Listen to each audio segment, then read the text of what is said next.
Avui farem l'última caminada al voltant de la Sèquia per seguir descobrint aquest canal. Caminarem pel terme de Sant Fruitós. Començarem a la Sagrera de Sant Fruitós, que és un bonic nucli antic, i des d'allà caminarem cap a Sant Iscle de Bages, on la Rosa Vilaseca ens explicarà com han treballat la vinya i quins tipus de vins fan. Després caminarem un tram per la Sèquia fins a arribar al Parc de l'Agulla, que és on s'acaba aquest canal medieval.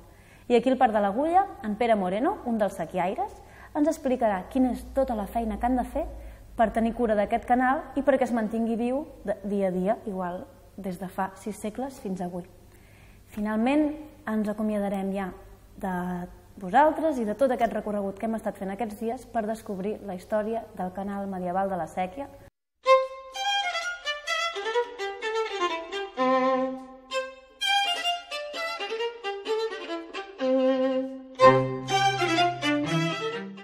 Hola. Bon dia, Clara. Bon dia. Què tal? Bon dia. Ens trobem aquí a la Sagrera de Sant Fruitós. És aquest nucli de cases al voltant del temple medieval. Sant Fruitós és un nucli aquí al Bages, històric de tota la vida. Les primeres referències són mitjans del segle X o així. És un municipi situat a la riba dreta del Llobregat. I, en fi, avui en dia ja és un nucli de comunicacions, res a veure amb el que era en el passat. I, sobretot, i una de les importàncies d'aquest municipi és que històricament va dependre sempre del monestir de Sant Benet de Bages, que és un dels monestirs més importants de la zona, i el poble va néixer de la congregació, diguem-ne, de totes les parròquies que s'anaven agrupant al voltant de Sant Benet de Bages. I avui, a part d'això, també veurem... Bueno, anirem a fer una excursió, com sempre fem, pel terme de Sant Fruitós. Anirem fins a la Sèquia a Sant Iscle, caminarem fins a l'Agulla i llavors tornarem pel regadiu de Viladordis i fent tota una volta fins aquí un altre cop. Molt bé, fantàstic. Doncs som-hi. Doncs vinga.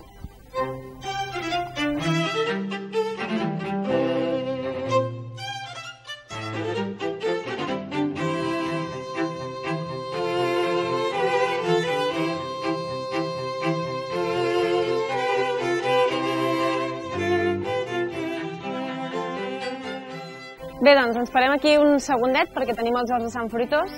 Com sempre, tots els pobles tenen els seus horts al voltant, però aquests no es reguen amb l'aigua de la Sèquia, sinó que es reguen amb el riu d'Or, el riu que passa per aquí al costat, que hi ha una resclosa una miqueta més amunt, que resulta que encara és anterior que la Sèquia, és de l'època del monestir de Sant Benet. Com explicava l'Albert, tot Sant Fruitós depenia de Sant Benet. I res, doncs d'allà surt un canal que porta el reg a tots els horts d'aquest regadiu i per això Sant Fruitós doncs, també tenia aquesta zona d'horts important des de fa molts segles. Seguim caminant.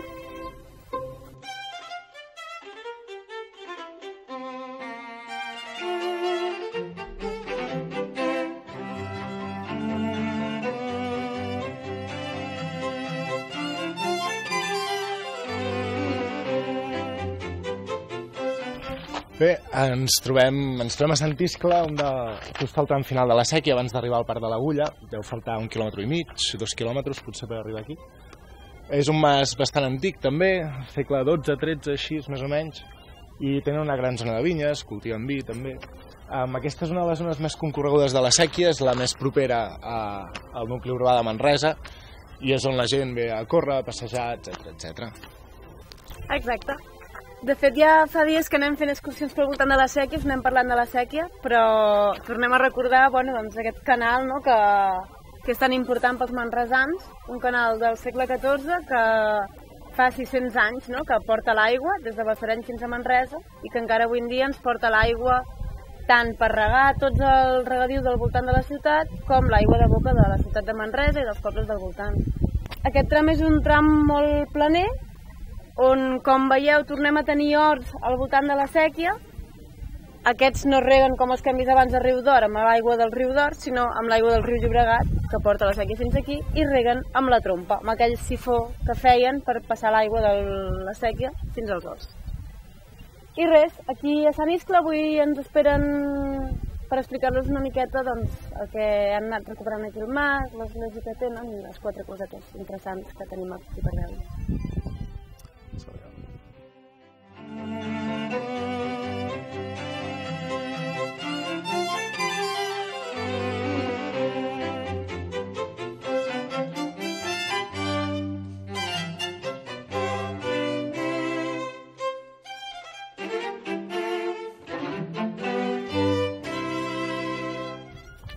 Hola. Bon dia. Què tal? Com anem? Benvinguts. Merci. Hola. Posant endavant, entrem aquí a la terrassa. Bueno, doncs t'hem vingut a visitar perquè ens expliquis una miqueta què feu aquí a Sant Iscle. Ja fa temps que esteu recuperant tota la vinya i tot això, no? Sí, de fet el Mas de Sant Iscle és una masia datada de l'any 950 i aquí sempre hi ha hagut tradició vinícola i degut també a la filoxera va com parar. I ara som la 5a generació que vam tornar a recuperar i estem ara treballant les vinyes. Bàsicament tenim 13 hectàrees de cultiu de vinya, totes estan al voltant de la finca, on podreu veure que la séquia passa també pel mig de les nostres vinyes i actualment estem en una producció més o menys d'unes 20.000 30.000 ampolles anuals. I quins tipus de raïms o de vins feu? Aquí al nostre celler treballem molt els vins blancs i com a varietat autòctona d'aquí al Bages nosaltres treballem molt el picapoll. Aquí us he posat una mica de representació, sobretot el picapoll, que treballem amb el picapoll blanc i el rosat de picapoll, i entre altres varietats, com el Gustraminer que tenim aquí, és una varietat d'Alsàcia, però que nosaltres vam recuperar i d'aquí al Bages som els únics que de moment l'estem produint. També tenim algunes vinyes de negre, també fem negre potser més en poca quantitat.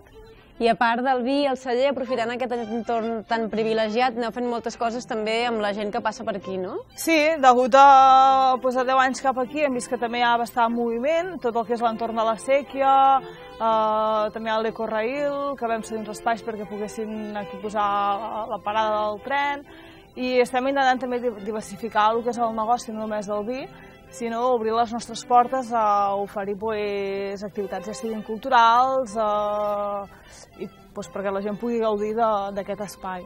Tant fem concerts a l'estiu, oferim la terrassa per fer tastos i que la gent pugui aquí prendre la fresca i sopar a l'aire lliure. Bueno, doncs anem a seguir caminant. Molt bé, doncs gràcies per la visita i que vagi tot molt bé. Merci, igualment. Adéu.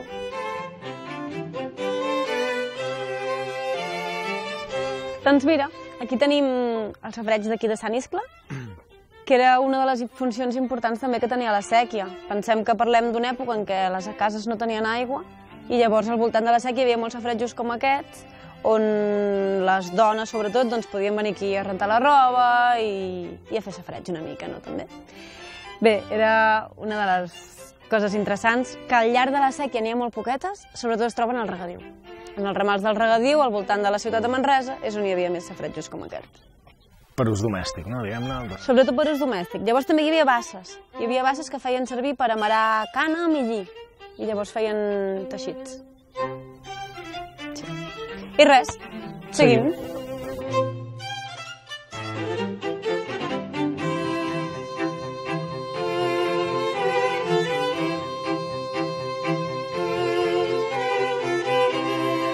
Bé, ens trobem en una de les parcel·les de vinya de Sant Iscle, aquí podeu veure el raïm.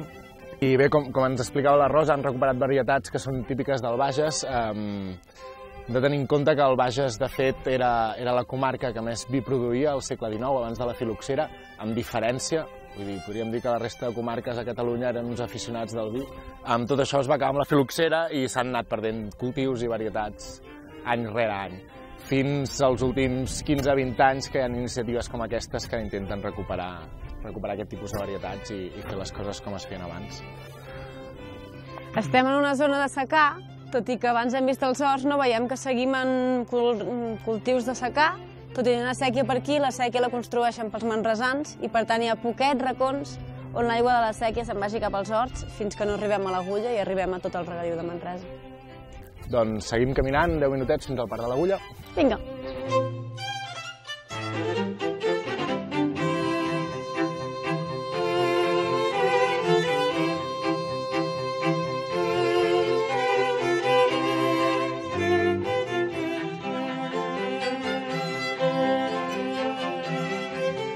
Bon dia. Hola. Bé, doncs hem arribat al Parc de l'Agulla, aquí tenim el llac artificial, amb l'aigua que veieu és l'aigua de la séquia, aquí acaba la séquia, i és l'aigua de boca que després passarà a la potabilitzadora Manresa i es distribuirà a totes les poblacions del voltant. Aquí ens trobem amb en Pere, és un dels sequiaires que cuida el canal. El sequiaire és una figura molt antiga que ve dels orígens de la sèquia, des del segle XIV, i s'ha mantingut fins ara. Si ens vols fer 5 cèntims de què podem trobar per aquí, com gestioneu l'aigua, aquí a l'arribada? Bueno, nosaltres la nostra feina és vetllar que el llac estigui a un nivell més o menys admissible, vull dir que no estigui ni molt fondo ni molt amunt. Hem de controlar que aquest nivell no ens pugi massa o ens abaixi. Com ho fem? A través de l'arribada de l'aigua i controlant amb les comportes que tenim entrades que ens dona cap al regadiu de Viladordis i del Poal. Amb aquestes dues comportes nosaltres donem més aigua o menys, depenent de com estigui el llac. No segons les necessitats d'aigua que tinguin en el regadiu, sinó per controlar més aviat el llac, no? En principi ho fem servir per tot, perquè clar, durant el dia nosaltres donem aigua al regadiu, el que comporta que al donar aigua al regadiu el llac, el nivell se'ns abaixa. A la nit recuperem aquesta aigua com? Escurçant el que és aigua de regadiu, que a la nit no reguen. Llavors aquesta mancança d'aigua que durant el dia hem tingut, la recuperem a la nit. I és així. I a partir d'aquí també tenim vagants tota la séquia amunt, que si ens sobra podem obrir, i també la resclosa dels manresans a dalt a Balsareny, que amb aquesta és la que fem servir per donar més aigua, si convé, o treure-ne. Si et sembla, ens acostem aquí als ramals i ens ensenyes com gestioneu les comportes. Prou, i tant. D'acord. Doncs ens trobem aquí una de les comportes. Sí. Aquesta va cap a... Aquesta fa el regadiu del Poal. Poal, cap a la plaça Catalunya, i va parar fins a baix a mirar el peix. Bueno, ja es divideix també. Això és Poal i la talaia que diem que hi ha dues séquies, una de més grossa i una altra de més petita. Van a sortir a baix al riu Cardener.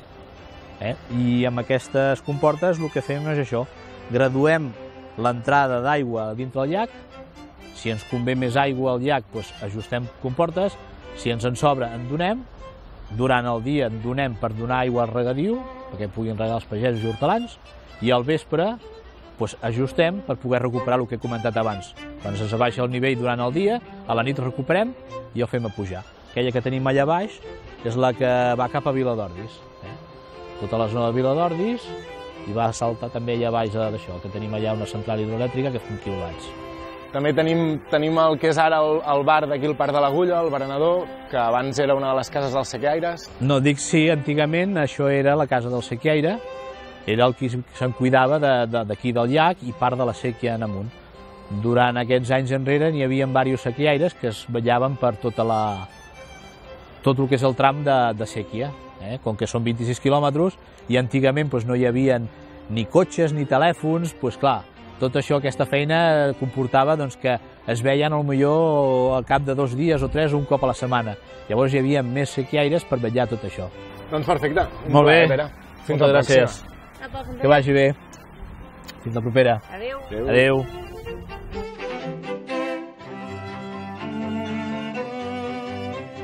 Molt bé. Doncs seguim caminant pel costat del ramal de Viladordis, que hem vist com sortia del llac de l'Agulla. I aquí tenim un dels punterrons més bonics d'aquí del regadiu, un punterró molt fràgil, però que encara aguanta, encara es pot creuar. I res, doncs el ramal aquest, com ens explicava el Pere, portaria fins a la zona de l'Horta de Viladordis, que és on hi ha una de les hortes més importants de Manresa. Hi ha alguns productors que venen a tots els mercats de la ciutat, i Déu-n'hi-do la de coses que arriben a fer. I després, aquest ramal, quan no es fa servir tota l'aigua per regar, la part que s'obre va parar al Salt de les Hortes, on hi ha una petita central hidroelèctrica que es fa energia elèctrica, i arriba fins al Llobregat. En canvi, el ramal del Poal se'n va fins al Cardener. Per tant, l'aigua de la sèquia acaba tornant a diferents rius, però acaba tornant... Al mateix lloc. Exacte. I res, seguirem caminant ja fins a Sant Fruitós i aquí ens acomiadem. Perfecte, doncs. Som-hi. Doncs fins la propera.